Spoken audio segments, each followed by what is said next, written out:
Hey everyone, it's Michael here at Home Health Success Academy, and welcome to another one of our videos at the video series for home health marketing mistakes, where we share with you guys marketing mistakes that we face, that I've faced, and a lot of agencies have faced. And what we're doing is we're giving you the solution so you don't have to experience the pain of these mistakes, or if it's something that's in front of you and you guys are actually experiencing it already, then at least you know how to be able to go past those. So in this video, what we're talking about are uniforms, right? So what am I talking about uniforms? Well, you, for example, go to a hospital and everyone has a uniform on. You go to a Catholic school, a private school, everyone has a uniform on. If you see a bunch of these people walking down the street, you're like, okay, that person belongs to this company, or that person goes to this school. So one thing that you need to understand for your branding, for you to add additional small things or small requirements, right? These small things can actually help you guys with branding and visibility.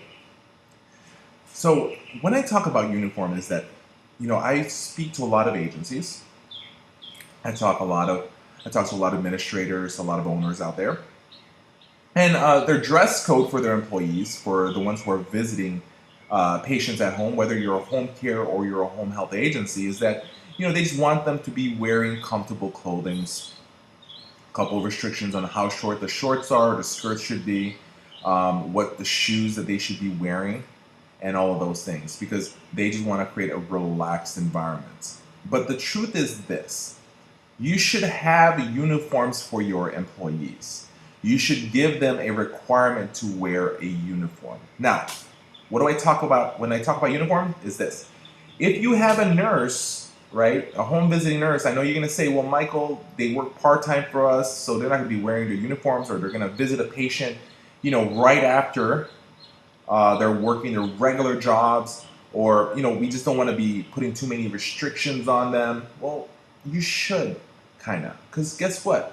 You have every right to, because they are getting paid for it. Plus, it's going to help you with your recognition and your branding. So, for your nurses, if you feel that you don't want to expect them to wear the full setup, let's say, for example, if you decide to choose purple, I love purple, that's what I've had my employees wear, um, then make it a requirement that they actually visit the patient wearing either a scrub jacket, right, or a pretty much a medical gown, whatever it is, but it has to have your logo in it. Now, here's the thing: I'm not talking about having one of those little small logos on the side of your shirt. I'm talking about a full-blown logo in the back. Okay? That's something that you guys must have. It's important. I'm not asking you guys to tell your employees that they should be wearing scrubs, but maybe they should be wearing either a collared shirt that has your logo in it.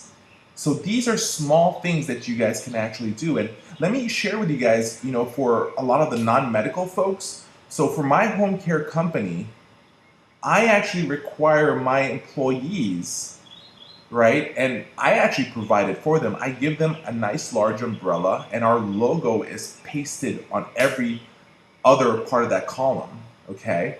And the reason why they have that is what we call is we provide an umbrella service. And what the umbrella service is this: is that when we go with our clients, when they go outside the house and they go grocery shopping, they go visit the doctor, whatever happens, that the moment they get out the car, the caregiver has to open the umbrella and cover the patient to make sure to block the sunlight, if it's raining, whatever.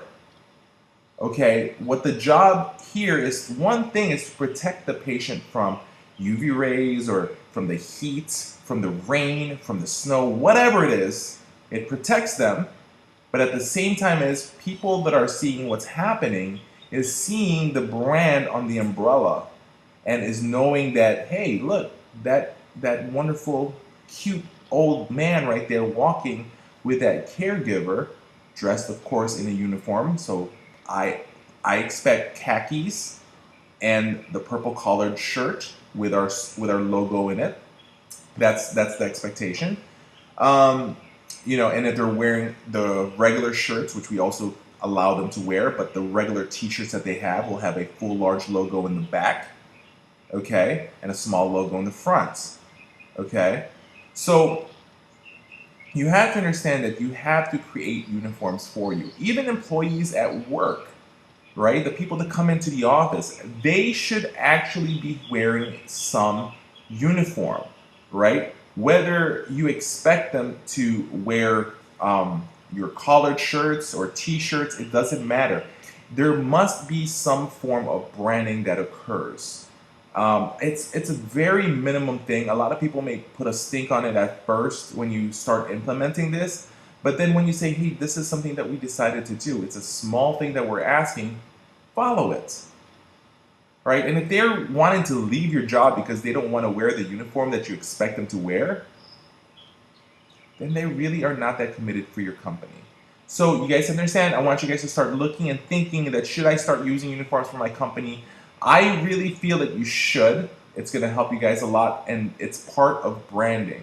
Branding is such an important thing when you're doing marketing for your product and for your company. So I hope this one helped for you guys. So once again, this is Michael with Home Health Success Academy, 10xpatientreferrals.com. Stop by that website. Always remember, home health marketing is easy when you know what you're doing.